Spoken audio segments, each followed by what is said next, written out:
Good morning, students. Our topic for today is photosynthesis.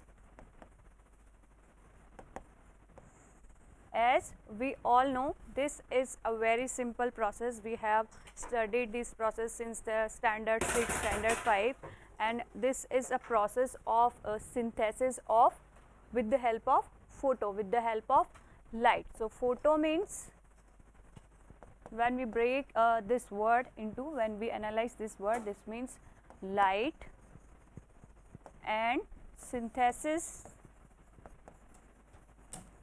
means joining something or adding something.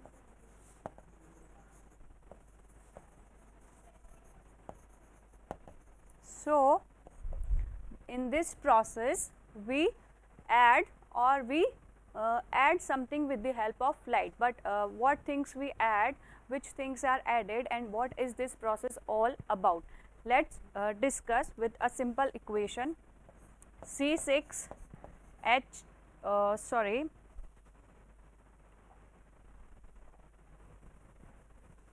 The process starts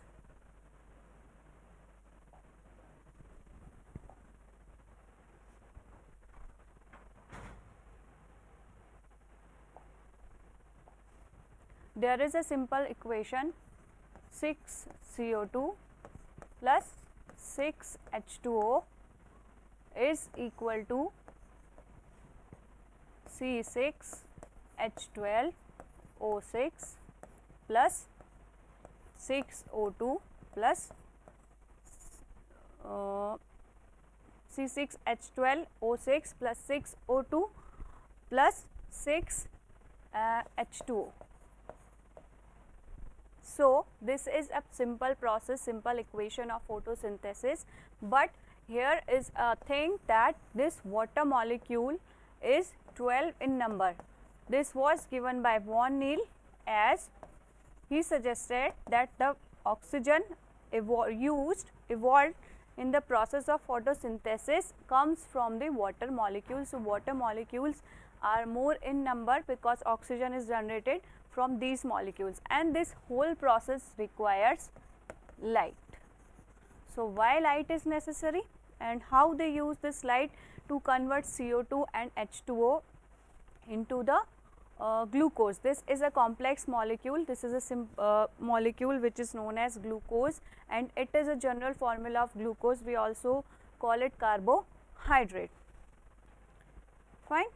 So let's start with the process. So the next question is, why it is required? What is the need of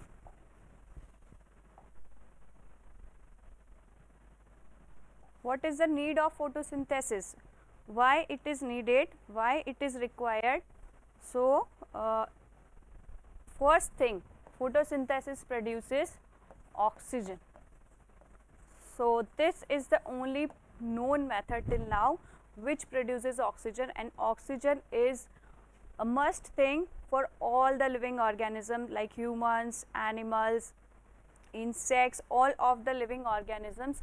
Oxygen is must to survive, and oxygen is produced only by the plants and only by the process of photosynthesis. So this is a must process for the survival of all the organisms. Second, it produces food, or we can say produces starch, glucose, whatever, and we all know that 90% of the food material we consume is comes from the plant, and these food materials are provided by the process of photosynthesis. So photosynthesis is also essential to get the food, because all the organisms except plants, except green plants, all the other plants also like fungi, bryophytes, pteridophytes, angiosperms, all are heterotrophic, and they all depend on the autotrophic plants, means green plants which are able to do the process of photosynthesis. So this is the second requirement. First requirement is,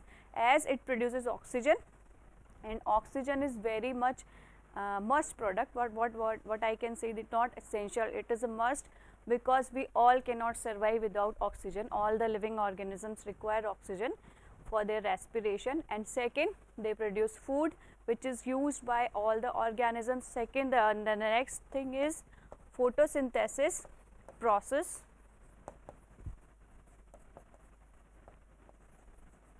Increase productivity of agricultural crops. Means if there is more photosynthesis, there is more food production and there is more yield of the crop. So whenever we grow any crop, whenever we sow the seeds, we always want that there should be good photosynthesis, and for that we maintain all the things like water and air and sunlight is always there. So photosynthesis increases the productivity level of any crop, increases its yield. If there is proper photosynthesis, then the yield is more. So this is also a thing which is provided by the photosynthesis. So these are the basic things which photosynthesis does for us. So this is a must process, and must process to get oxygen, to get food, and to increase the productivity. And the last thing which I forgot to tell you, that it also reduces concentration of CO2, carbon dioxide, from the atmosphere.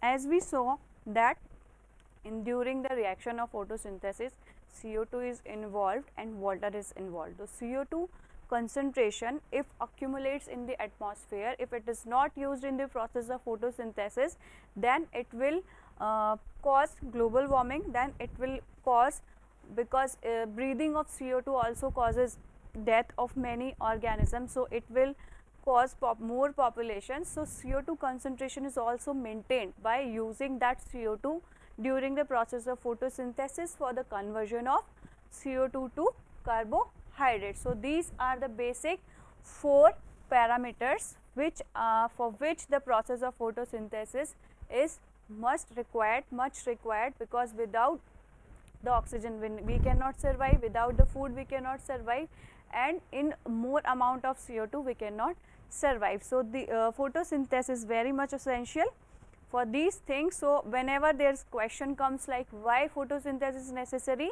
then we can answer with these points. Now the next thing is what are the requirements for photosynthesis, means what do we need to complete this process. Requirements for photosynthesis. So what are the basic requirements? As 6 CO2 plus 12 H2O is converted to C6H12O6 plus 6 O2 plus 6 H2O, and this process uses light and chlorophyll. So what should be the requirements? First requirement should be CO2. CO2, that is carbon dioxide. So carbon dioxide comes from where? Carbon dioxide comes from the atmosphere. We will understand with a diagram.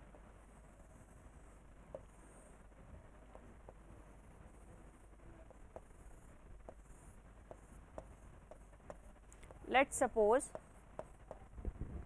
here process of photosynthesis is taking process and it is converted into sugar, or we can also say carbohydrate,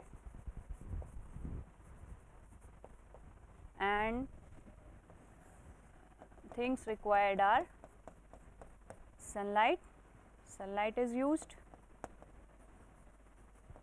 chlorophyll and CO2 from the air, water that is H2O from the roots. Fine. Then water, light, CO2 and H2O. Only these things are being used. So these things come from, first is CO2. CO2 is first requirement, that comes from the air. So CO2 comes from the air, and the next is water. Water is used by the roots of the plants by absorbing through the land. All water we can also gain. Rainwater is also available, but that is not available all the time. So but plants absorb water all the time for their growth, for their conduction of elements. So this water comes from the earth through the roots of the plant. And the next is light. Lights come from the ultimate source of light, that is sunlight, and this light is being used by the chlorophyll to convert these two molecules into sugar. So this is a general process of photosynthesis. The first is CO2, that comes from the air, and second is water, that comes from the roots, from the air or atmosphere. That is evolved during the respiration by the living organism and by many vehicles also. But the CO2 evolved from the respiration is used for the photosynthesis process, and then light comes from the sunlight, but the light is utilized for the conversion of in the form of energy, because whenever we do a process, whenever do any kind of work, like we have to pull something, we have to break something, we require energy. So this energy is used in this process also. Any process requires energy to be accomplished. So this process also requires energy, and this energy comes from the sunlight. So this light is used to convert this molecule, these two molecules, into a complex molecules. These are very simple molecules, and these are converted into a complex molecule, that is sugar, glucose C6H12O6, which is used by the plants for their process, for their growth, and the remaining amount is stored in the form of starch in the leaves of other parts of the plant. So this is a main requirement for the process of photosynthesis: CO2, H2O, then light, or fourth is chlorophyll, and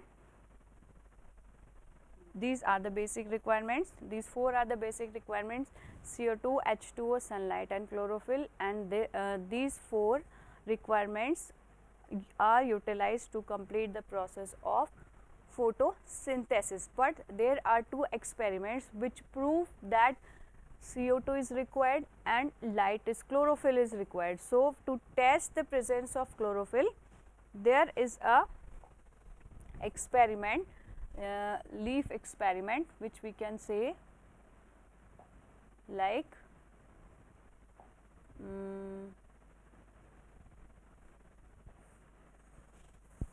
there is a leaf,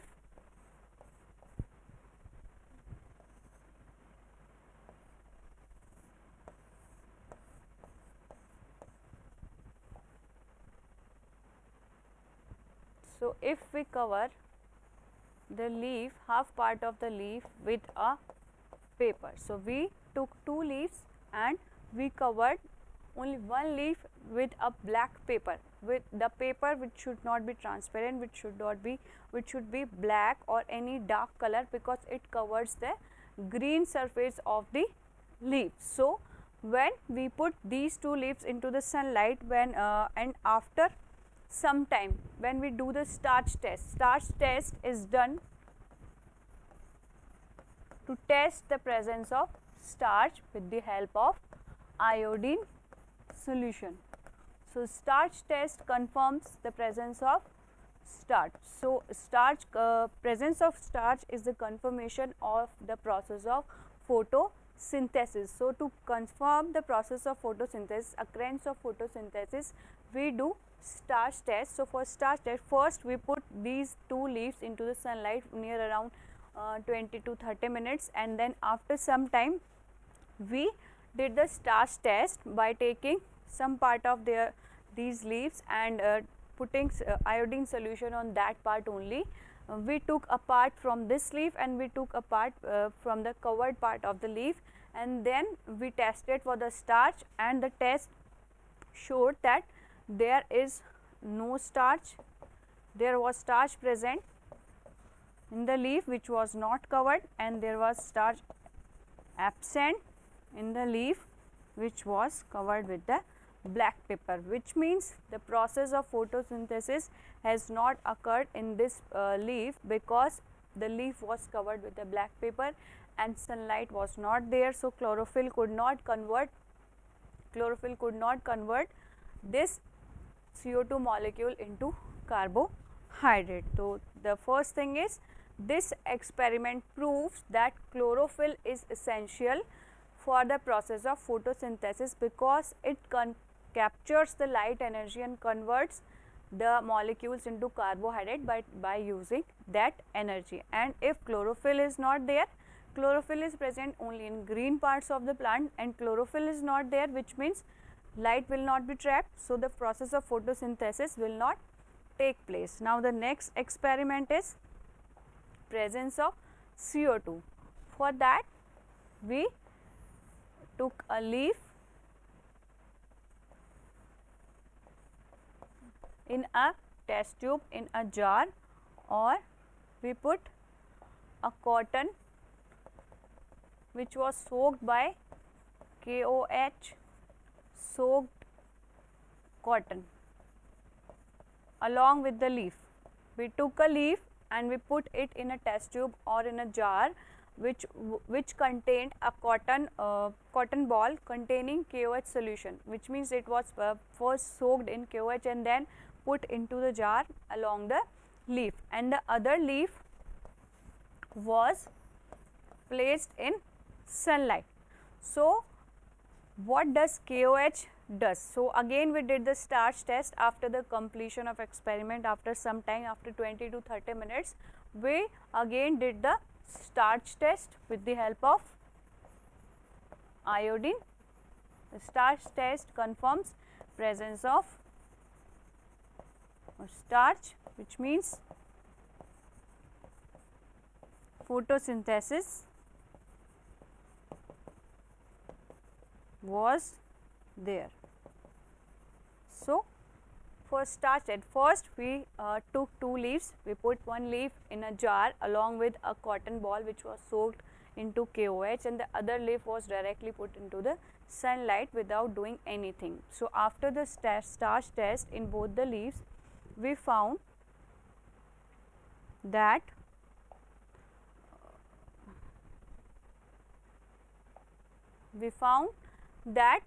there was starch present in this leaf and there was no starch in this leaf, which means there was no photosynthesis in this leaf and there was photosynthesis in this leaf. So what was the reason there was no photosynthesis in this leaf? Because the KOH absorbs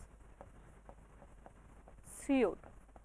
So CO2 was not there, and without CO2 photosynthesis cannot take place. So this experiment proves that CO2 is required for the process of photosynthesis. Here CO2 was present in the air, here there was no CO2 because all the present CO2 was also absorbed by the KOH. So the CO2 was absent, and absence of CO2 cannot convert entire water molecule into carbohydrate. So CO2 is much required, so the process of photosynthesis will not take place. So this experiment proves that the photosynthesis required CO2, and the first experiment proved that the photosynthesis required chlorophyll molecule.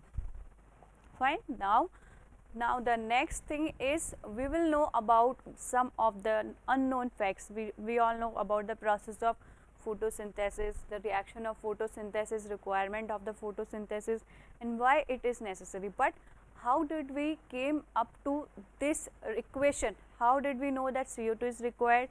How did we know that CO2 and O2 combine and form carbohydrate? For that, many scientists have done some work, and we will know about those facts which we do not know, which we did not know earlier. Historical facts about photosynthesis.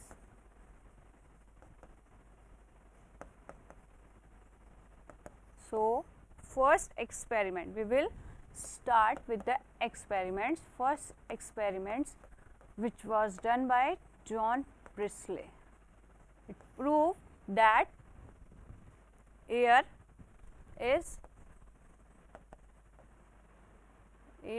and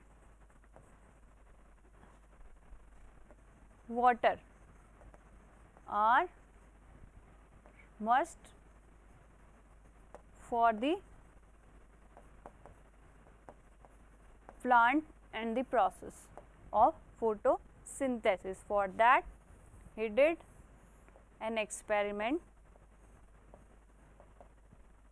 There was a mice and a burning candle.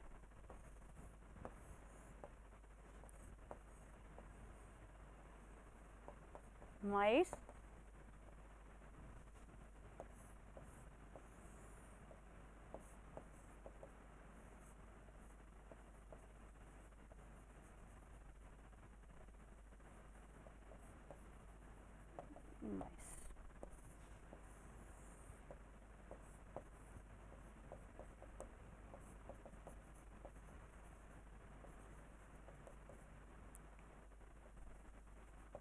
So, what did he do? He took a jar and placed a burning candle in a closed jar and a mice with that candle. A burning candle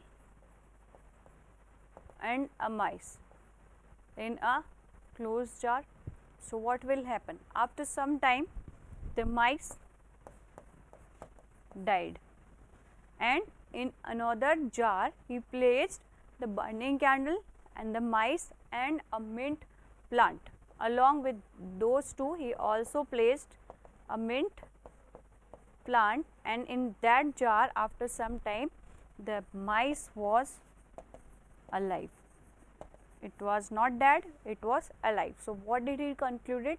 He concluded that the plants, the candle which was burning in a jar, the burning candle the flame was burnt out after some time and it produced CO2, which was named as phlogiston.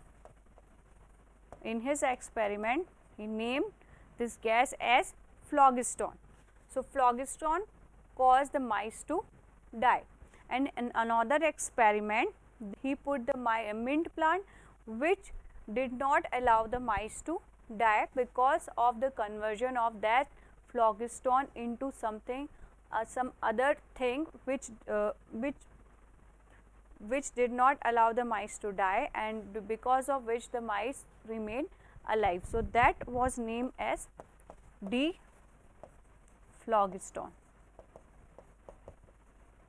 That was named as D-phlogiston. So, he did that experiment which proved that there was something which is known as phlogiston which caused the mice to die, and when we put a mint plant, that converts that phlogiston into D-phlogiston, due to which the mice remain alive. So, this experiment proved that air is essential for the nourishment of any living organism, and light is also essential.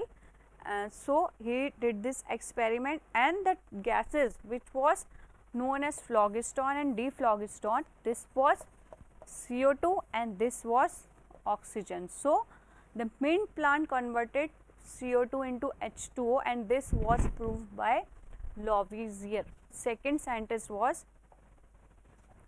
Lavoisier.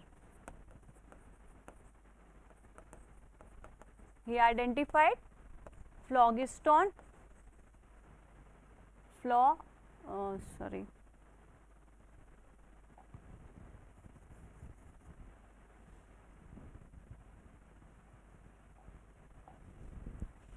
Lavoisier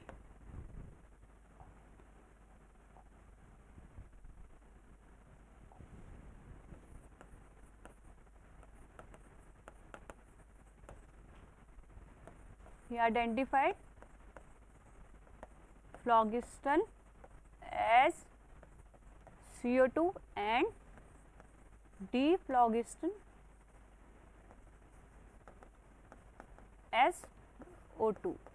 So, the conversion of CO2 to O2 was done by mint plant, which means that if O2 is there, the mice was allowed. So, air is essential for the nourishment of plants. Then the next was de Schaefer,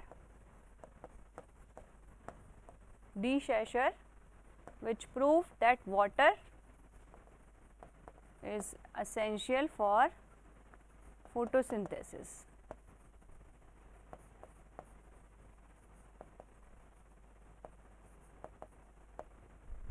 And the next was G. Lewis, which found out that the product of photosynthesis was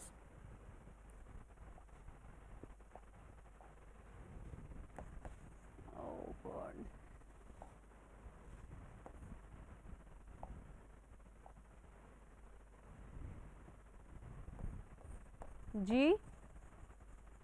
Lewis, which found the product of photosynthesis was carbohydrate.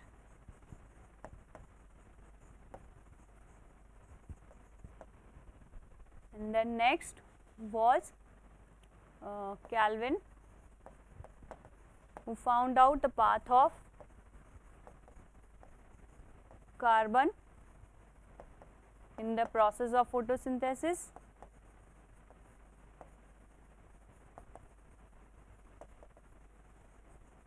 And gave Calvin cycle, that is C3 cycle. And the next was Hatch and Slack. They gave C4 cycle, fixation of CO2. And then the last was Von Neil,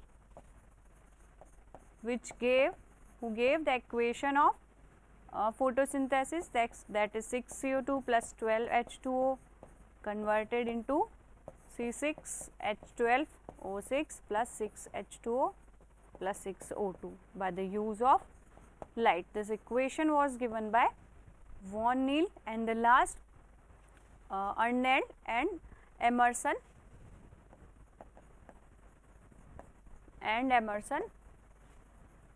they gave the reactions of light and dark reactions. These are the two steps of photosynthesis that were given by Emerald and Emerson. So, these were the scientists who did the work to come to the process of photosynthesis, through which we know the process of photosynthesis, that how air is required, how water is required, how CO2 is required, and what is the equation, and what are the light reaction, dark reaction. These all were given by these scientists. Calvin cycle we will study further, and CO2 fixation cycle, that is C4 cycle, which we will study in next lecture. So, we will continue to our next lecture. So, now we have done with the photosynthesis, why it is required, what are the requirements, and what were the historical facts. So, now the next question is, where does it take place? So, what are the sites of photosynthesis? Site. Photosynthesis process takes place in all the green plants, all the plants which contain green pigment, that is known as chlorophyll. So, in plant cell, when we talk about the structure of plant cell, there are cell organisms which are known as plastids. They are mainly the sites for photosynthesis in the plant cells. In the plants, they are present in every plant cell, and in a section of leaf They are present in thousands of number, in 5 to 50,000 in number. So these are the sites for photosynthesis. They are of three types: chloroplast, chromoplast and leucoplast. So chloroplasts are known as green pigment containing organism, and the pigment is known as chlorophyll. Chromoplasts are responsible for different colors of the flower, because we can see the flower of different colors like yellow, red, purple, white. That is because of the presence of chromoplasts, which provide colored pigments, and these are mainly present in flowers and fruits in other parts of the plant which are not green in color. And the leucoplasts are colorless. They do not contain any pigment, but they are responsible for the storage of lipids, protein, starch for their conversion. So there are three types of plastids, and the chloroplast, which contains chlorophyll, that is known as green pigment, are mainly responsible for the process of photosynthesis. So we will discuss about the chloroplasts. Chloroplasts are the things which are the main organisms which contain green pigment, that is chlorophyll, that are mainly responsible for the process of photosynthesis. So we will discuss about the general structure of chloroplast. And chloroplasts are present. First, let's discuss about the location of chloroplast. So when we look about the surface view of any leaf, this is the surface view. When we look from the outside, we can see this kind of leaf, but when we talk about the TS, transverse section, that is TS view, we will come to know about the structure of chloroplasts, other cell organelles.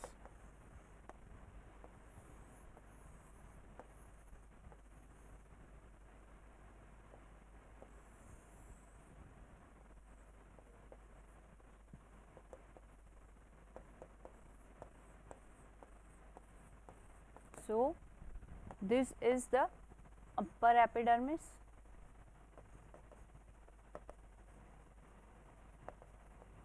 this is chloroplast, and this section is mesophyll tissue.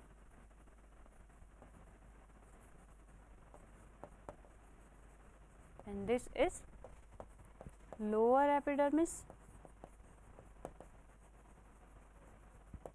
and this is stomata. So when we discuss about the general TS of any leaf section, TS means transverse section. When we take a leaf and we cut that TS, middle section of that leaves in that way, then we call it TS section. Like we cut from here, and this section, when we look into the microscope, looks like this. So this is divided into three parts: upper epidermis, mesophyll tissue and lower epidermis, and above that there is a layer which is known as cuticle. This is present mainly in plants, and this provides the protection to the leaf, to the epidermis. So this mesophyll part contains chloroplast. So the chloroplast is mainly present in the mesophyll tissue of the leaf. Whenever there is a question that what is the proper location, exact location of chloroplast, then you can tell that chloroplasts are present in the mesophyll part of the tissue. So when we cut the section and when we observe the middle section of the midrib, then we will see the number of chloroplasts in maximum number. So chloroplast is mainly present in mesophyll tissue. So now the next is structure of chloroplast. Single chloroplast. So chloroplasts are what? These are cell organelles which are present in plant cell, and they are double layered. They have two membranes, this is the outline diagram, like this is not a TS kind of diagram. So when you will observe the TS, you will see the more detailed picture of chloroplast. So this is the general structure of a chloroplast. First, two membranes, outer and inner membrane, and this is intermembrane space. Intermembrane space, and this liquid which is filled inside the chloroplast and which is like the cytoplasm of a cell. Cytoplasm is what? A jelly-like substance which contains cell organelles. So chloroplast also, the stroma of the chloroplast also resembles with the cytoplasm. So this is known as stroma, and these lamellae which are joining to these thylakoids are known as stroma lamellae. And these stacks of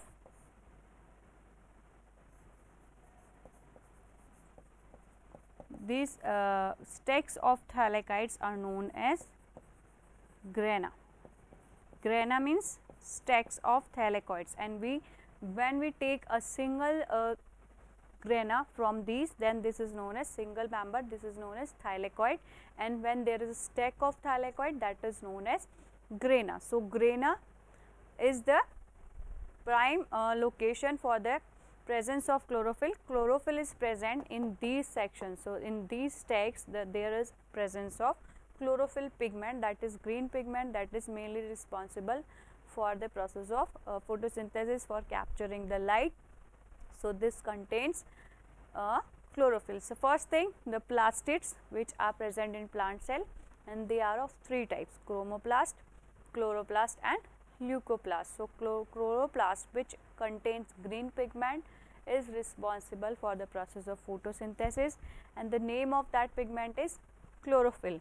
Now what is the structure of chlorophyll? Chloroplast is mainly present in maximum number in which section? That is mesophyll part of a leaf. And then in when we observe inside the structure of a chloroplast, they are present. Chlorophyll is mainly present in the grana, that is the prime location for the presence of chlorophyll. That means the chlorophyll is mainly found in the grana section of that particular chloroplast. So grana are joined by the use of stroma lamellae, and stroma provides the medium for their presence, for their occurrence, so that they can stay in that particular liquid, like all the cell organism stay inside the cytoplasm. And the chloroplast also contain its own DNA, and it is a double layered membrane organelle. It contains its own DNA, and it can also do replication itself. Fine. So this is something other, we will not discuss this here. We will discuss only about the structure of chloroplast, so that we can know that what is the location of chlorophyll, and where it is present, and how it does the process of photosynthesis. So now the main things comes here.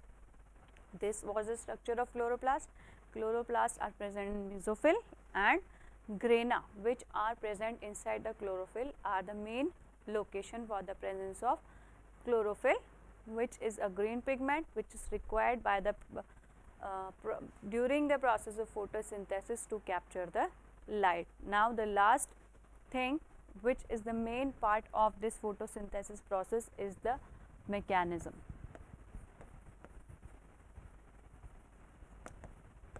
Mechanism of photosynthesis. So mechanism involves reaction. So reaction, as we first saw, there was a very simple equation, but this is not as simple as it looks like. So this equation involves a large process, a large mechanism that we will study now. So this mechanism was divided into two reactions by Blackman. Blackman gave two reactions, that is light reaction and the other was dark reaction. Light reaction, or we can say light dependent reaction process, and the second was dark reaction, and we can say light independent.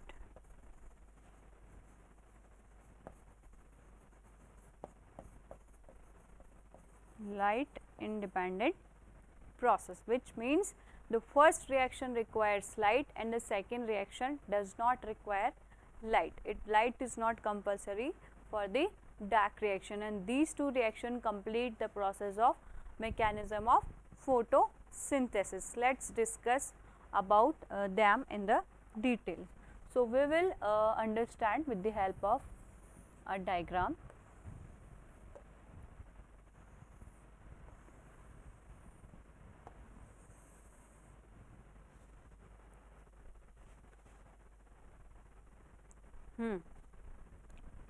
So, the chlorophyll present in grana,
So, first process is photosynthetic process and second is biosynthetic process. So, this is the first portion and this is second portion. So, in first mechanism, that is first reaction, that is light reaction, there are two things involved. That first is conversion of H2O to O2, means oxygen is evolved, oxygen is produced during first reaction, that is light reaction, and this requires light because chlorophyll is present in grana and this chlorophyll traps the energy to convert the H2O into O2, which means H2O is broken down into hydrogen and hydroxide ions, and these hydrogen ions H2O is broken down into H plus and OH minus, H plus hydrogen ions and hydroxide ions, and then these H2 ions are used to produce NADPH2, and this process requires evolves energy also. So, these products are generated in the process of first reaction, that is light reaction. First is oxygen and the second is NADPH2 and energy. These three things are generated during the process of light reaction. Like first reaction, that is photosynthetic phase, which means photosynthesis is done there.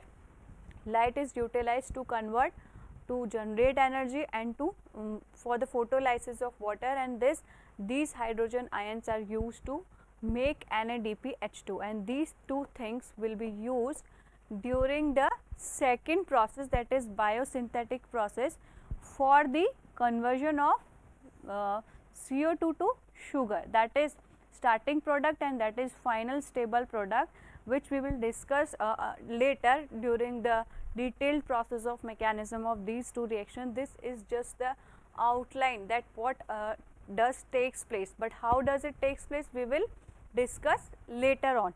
Now the first phase is photosynthetic phase, where is oxygen is evolved and NADPH2 and ATP are formed. These two things are used in the second process, that is dark reaction, and this is known as dark reaction because light is not utilized there. Only the product of first reaction are being utilized there for the synthesis of sugar by CO2 molecules So this is the process of dark reaction, and there we can see the product as sugar, we can see the product as O2. Both the products are there and ATP is also there. So this ATP is used in the second process and some amount of energy is evolved. So this completes the whole process. So these are the two reactions. First reaction is light reaction. So now we will discuss about the steps of these. We will do a comparison, that is light reaction and dark reaction.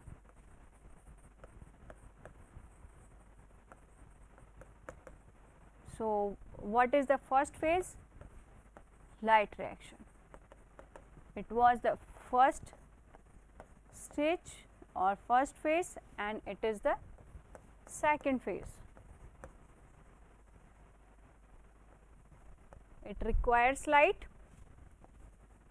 Light is essential, and here light is not essential.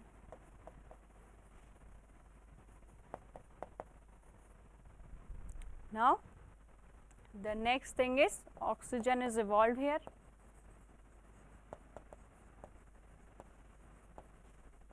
and NADPH2 and ATP are formed. So this is the first stage. This is the first stage in which